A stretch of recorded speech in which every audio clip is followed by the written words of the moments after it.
With the band as it is now, rehearsals have always been the same, follow the same structure really. Like we kind of go there, do what we have to do, talk, have fun, play music. We all kind of feed off each other's energy. We're all very kind of smooth sailing guys. My brother's in the band. We were raised in a very musical household. Keenan's my brother. He's like sort of like my best friend too. Jeremy is my really good mate from high school, so we've always been friends. And then Flynn, we met on like a Craigslist type site, but now he's a good friend. He's a very good friend now. With Flynn, I wouldn't say it was awkward. I think we got along pretty well from the start. So at first it was probably a little bit weird, but now it's very normal. Songwriting is not my strong suit. If there was a way to do drum beats about love, maybe I would do that. Typically it's my brother and I. One of us will have like chords, the other one will come with like a riff, and then the song kind of quickly just takes form. Yeah, I'd say we do write about life in general, but that's so broad. Yeah. In the beginning, we tried to write philosophical stuff, intellectual stuff, but you know, we figured that if someone wanted to really understand that kind of stuff, they'd probably read a book. I think the main thing we focus on is the melody and really how catchy the song is.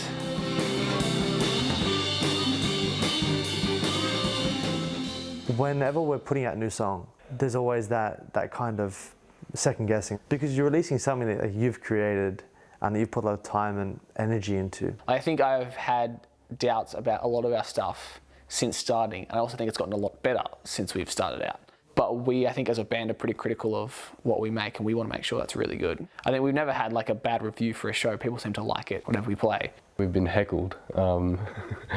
They were sort of justified, honestly.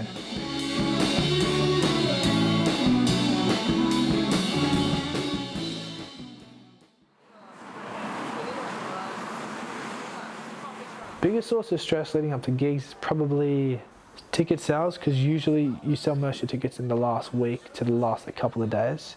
If there's a big crowd, I'm not nervous. If there's a small crowd, I am. I guess it's easier to play to larger crowds because they seem like they have more fun. I'm always focused on like who's going to be there, who's coming, and want it to be good for them, or is this person going to even be able to come at all? Keenan and Corey, I imagine you're each going to want... When it comes to performing, I don't really have much self-doubt, to be honest. In the early days, of course, because you're playing an instrument that you can make mistakes on in front of a lot of people, and they can hear those mistakes. But I've made enough mistakes now to understand that a mistake's a mistake.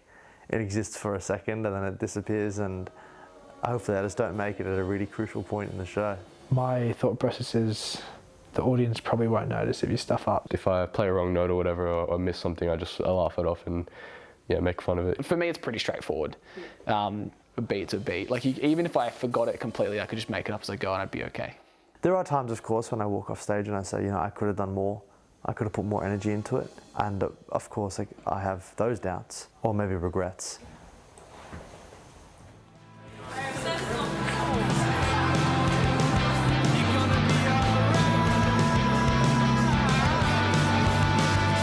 She said, you are so not into it.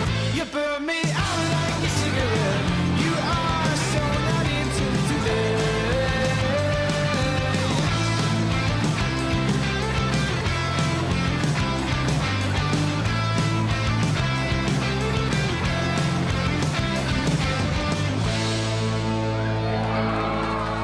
Cheers, guys. You guys are fucking hectic.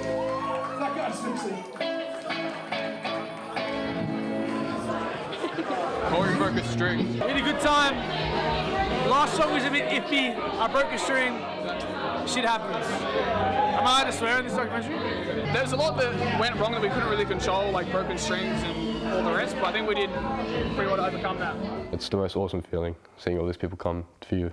You feel like really special for like a 60-minute period, like when you're on stage. Playing sold out shows is great, it shows that you're developing as a band, that you're growing. You're no longer playing to 5 people in a pub at like 11:30 at night. When we sorted out the first one, it was seriously like unbelievable, like one of the best nights of my life. In hindsight, you can kind of like forget about that as you have to continue and look to the next thing. Same as like putting music out or getting played on the radio. It's like taking time to really think about that and how cool that is, and just be grateful for stuff like that. I feel like the growth that we've had and the success, I guess you could call it, we've had so quickly, I wasn't really expecting that. I didn't intend on being in a band. Corey and Jeremy started a band and they were like, oh, we need a guitarist. And I was like, I'll step in for now until you find someone else. And then I just got trapped here. I think the goal in the end is to get an EP out sometime next year, and hopefully with that probably do a tour. Don't they didn't think we could get this far, and now it's just like, how far can we get it?